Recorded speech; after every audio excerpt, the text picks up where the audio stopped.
got a gas explosion. We'll need multiple ambulances. When you hear a mayday call from your firefighters, your heart sinks. The fire chief giving us some insight on what it was like hearing what's happening to his team. It's been a terrifying day for some folks in southern Dallas, but the most important thing we can tell you right now is that everyone survived that massive explosion, including the 4 firefighters caught in the blast. Some might say it's a miracle no one lost their life, especially when you look at the magnitude of this blast. This is a Google Maps image of what the apartments looked like before compared to what's left of it shortly after the explosion. A big chunk of the building collapsed. Now, our crews have been working to find out not only what happened, but why. We'll dive into the investigation in just a moment, but let's start with Izzy anchoring our team coverage live at the scene. Yeah, Chris, have a look behind me. This is the demolition from part of the building that sustained so much damage after that natural gas explosion here today at the Highland Hills Apartments in southern Dallas. It was so unstable, fire officials decided to demolish a block of the apartments. What you're looking at used to be 10 apartments. Firefighters tell me 5 of the apartments were occupied. They don't know if any of those people were home at the time of the explosion, but like you said, Chris, firefighters here believe it is a miracle that no one was killed behind me. We saw construction equipment brought in this afternoon to start demolishing part of this building, and we got a big update about an hour ago from the assistant fire chief here on the scene. He said they believe it was an isolated gas leak inside an apartment and described what happened when firefighters arrived on the scene. Maintenance called it in because they heard a carbon monoxide call. So the fire company came out here and to ascertain what the call was. Got to the apartment. We believe they opened the door and then there was an explosion. This afternoon, they flew a mini drone into the building to look for people to make sure no one was inside because it was so unstable. Atmos also issued a statement saying they have found no indication their system was involved.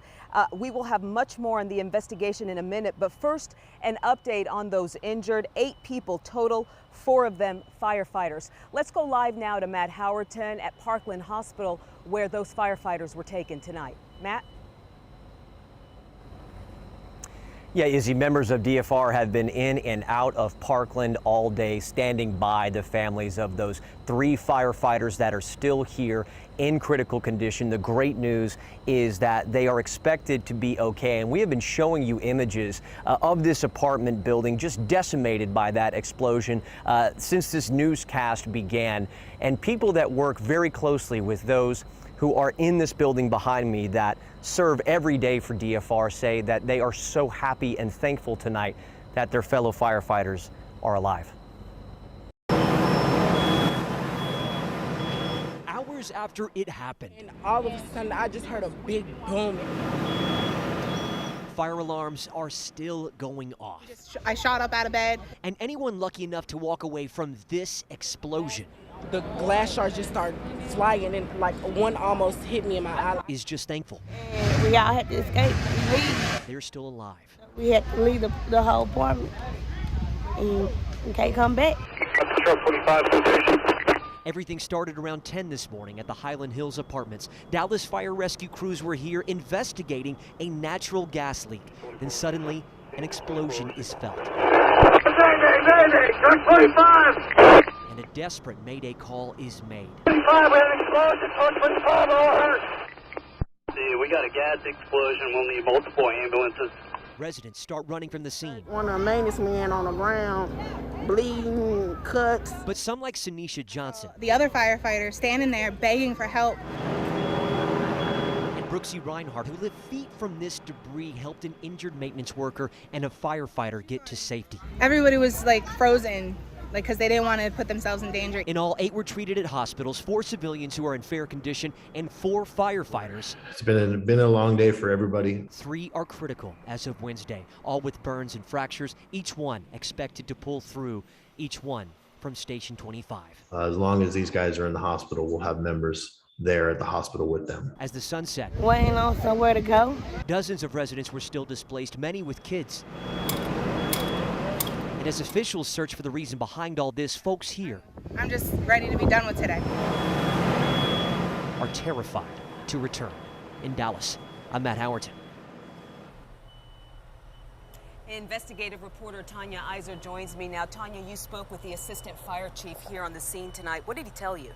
Well, he talked about the difficulty that firefighters had and investigators had in terms of being able to make entry into this structure. As we can see, this was a building that was pretty much devastated, and of course they've now torn it down, so they really weren't able to get inside the building to actually do any kind of investigative work. We do know that each of the units had a gas stove, had gas furnace, so as you mentioned earlier, they do think this was an isolated incident. They think it's likely that this was a leak inside that apartment where the leak was called in. There was a maintenance official who was a carbon monoxide leak alarm, and then they came out here and of course they opened that door and then the explosion. Talk about the drone that was used here today to protect lives. It's kind of amazing actually when he said that. I did a double take because it makes a lot of sense, right? Putting a drone in there, the building's unstable, and you don't have to actually send someone inside to look, because the reason they did that was because there was one resident, the resident in that apartment unit that they had responded to, that they couldn't make contact with. And they sent that in, didn't find anybody, but they also eventually made contact with him. So a really smart use of technology. All right, our Tanya Iser, still so many unanswered questions, and we know you'll keep digging. As always, we will continue to press for answers, and you can read much more of our coverage online at WFAA.com. And make sure you wake up with Daybreak tomorrow for any new developments, 4:30 to 7 a.m.